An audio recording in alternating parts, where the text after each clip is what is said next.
Have you ever learned something that made you think, wait, that's it? That's all there is to it? And then you immediately wanted to share that discovery with everyone you know? That moment of excitement, that urge to share what you've learned, that's exactly what can help you build a dedicated, engaged audience for your business. And that's exactly what we're talking about in this episode: how to consistently create content that builds an engaged audience for your business.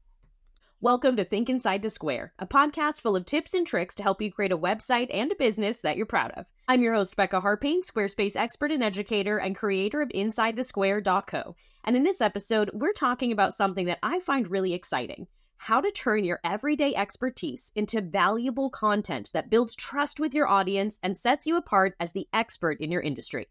For a transcript of this episode, along with the links to any resources mentioned, visit InsideTheSquare.co/podcast. You know that excited feeling that you get when you figure something out? You thought it was complicated, and then you have that exciting moment where all of a sudden it all makes sense. That moment of, oh my gosh, this is so much simpler than I thought. Well, that is exactly how I felt when I figured out how to change the button color on a hover in Squarespace. Now, it seems like such a simple code right now, but at the time, I felt like I had unlocked a secret. And here's the thing: that excitement is telling you something important. You've just discovered content gold. Today, we're going to talk about how to recognize these moments in your own business and how to turn them into valuable content that builds real connections with your audience and demonstrates your expertise. Not because you're trying to become an influencer or full-time content creator, but because consistent sharing of your expertise is one of the most powerful ways to build trust and grow your audience organically. Now, this isn't about creating content just to stay active online. It's about showing up consistently for your audience with solutions that they need, especially if those solutions seem simple to you now. I want to start by talking about something that I see all the time when I'm coaching other experts in our Squarespace community: the assumption that if something feels easy to you, it must be easy for everyone. But here's the truth: what's obvious to you is exactly what makes you an expert in your field. Your expertise isn't just in the big, complex solutions or doing things for other people. It's in all of those little, oh, that was easy kind of moments. These moments that could be game-changing for someone else. So every time you think, oh, this is so simple, or everyone must know this already, I want you to pause and I want you to write it down. Because somewhere out there, someone is struggling with exactly that problem and they need your expertise. Let me give you a very practical way to capture these content opportunities. Now, you can grab a notebook, or you can do what I do and open up the Notes app on your phone. And over the next, let's just say the next week, I want you to write down every single time a client asks you how to do something, every single time you solve a problem in your own business, every single time you find a shortcut or a better way to do something, or when you catch yourself saying, oh, that's easy. These are content gold mines. Each one is an opportunity to demonstrate your expertise and build trust with your audience. Not because you're trying to build a massive following, but because you're consistently sharing what you know and helping others see you as their go-to resource. Now, one of the biggest myths in content creation is that everything worth saying has already been said. Yes, the internet is saturated with experts, and so is every social media platform out there. But here's the truth: no one else has your unique perspective. No one else has solved problems in the exact same way that you have. Your experiences, your approach, your way of explaining things, that's what makes your content valuable and keeps your audience coming back for more. Let's go back in time to when I was just about to create the tutorial video for changing the color of a button on Hover in Squarespace. Yeah, there were other tutorials out there. There were other blog posts and other videos on YouTube, but most of them were not for Squarespace users. Some of these super text-heavy blog posts didn't have any visuals. Others were filled with complicated tech jargon that just made my eyes glaze over. As a college dropout who learned to code through trial and error, I needed someone to explain this concept to me in plain English. I know that I would have understood this concept a lot faster if someone out there had just recorded their screen while they added this code and explained it to me in simple, easy-to-understand terms. And that was the light bulb moment for me. If I found all of those other tutorials confusing, there are a lot of other do-it-yourself designers in the Squarespace community that were probably confused by it too. So I created the tutorial video that I wish I had found when I first started researching how to change the color of a button on a hover. I created one that was visual, straightforward, concise, specifically for Squarespace and not full of complicated tech jargon that was difficult to understand. And you know what? That one piece of content still brings people to my community years later because it solved a real problem in a way that actually helped and in a way that was unique to me. This brings me to something really important. If you take away anything from this episode, I want it to be this. You need to identify what makes your knowledge special. Maybe the way that you break down complex ideas into bite-sized pieces can be really helpful to someone who's struggling with exactly what you've already figured out how to do. Maybe you've designed a creative workflow that saves you time and stress, and other people in your industry could find it really helpful. Maybe your clients could. Maybe you've developed a deeper understanding of what people are really struggling with in your industry, and the way you explain it makes a lot more sense than the other content that's already out there. Maybe you've discovered a really cool tool or created a process that makes your work better for your specific audience, or maybe you made a few mistakes and you figured out how to turn them into solutions.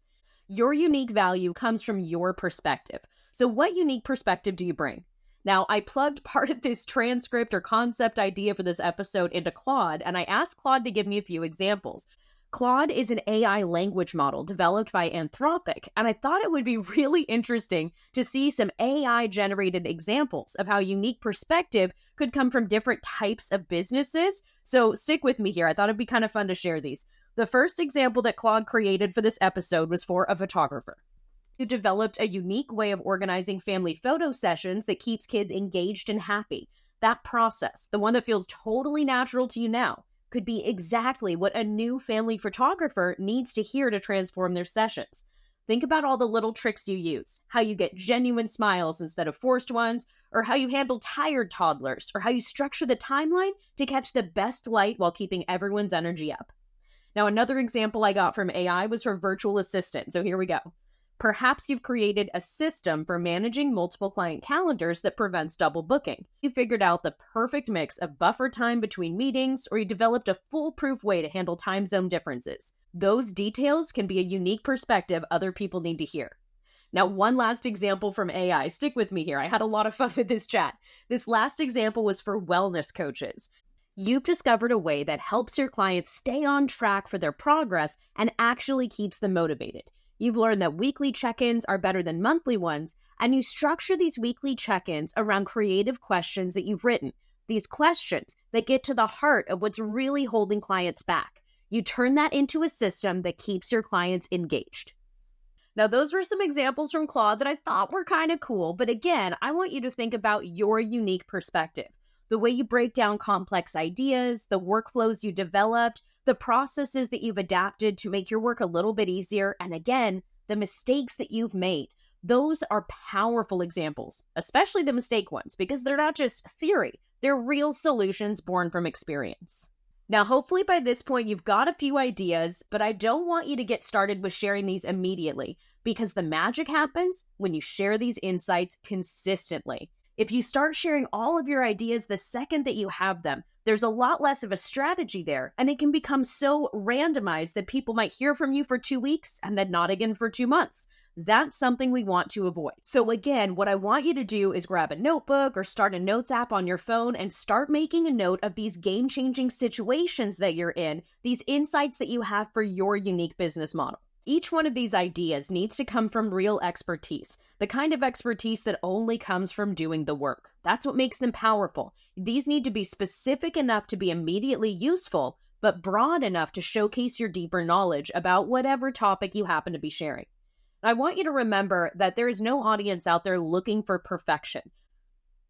Most of us are just looking for guidance from someone who's been there before, someone who found a way forward. So every piece of content that you create is a chance to show someone that you understand their challenges and have a real tested solution to share. All right, you understand that writing this stuff down. You understand why it's important to share it with your audience, but let's get into the action plan side of this.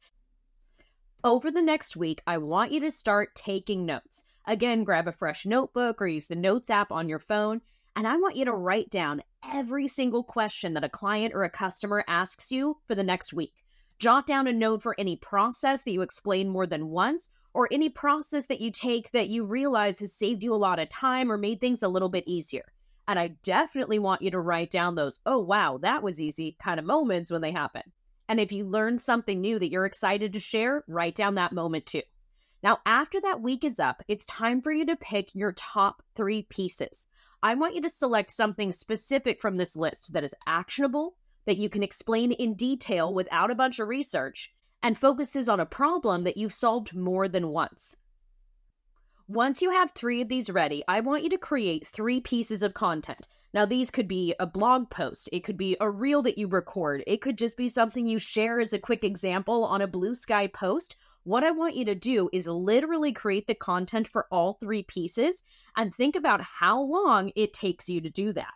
Then set your consistency goal. Decide how often you can realistically follow this same process, how often you'll come up with new ideas, and how easy it is for you to create content for it. If what you're explaining is really complicated and you've got to make a video for it and a blog post for it and make sure you edit both of those and explain them in detail, that's going to take a lot of work. That's what I do for my own business, and that's why I only publish 1 or 2 a week. So again, take a look at what you've created and think about how often you can realistically create that quality of content. Start small. Even if it's once a month, that's fine if it's valuable. Now, this final step is where the magic happens, my friend. You need to commit to this schedule for at least 3 months. That's how I started Inside the Square. I shared a tutorial video and I said, okay, I don't have a lot of clients right now. That was a lot of fun to create and my audience loved it. I can realistically release 1 of these every week, every single Tuesday for the next 3 months and see what happens.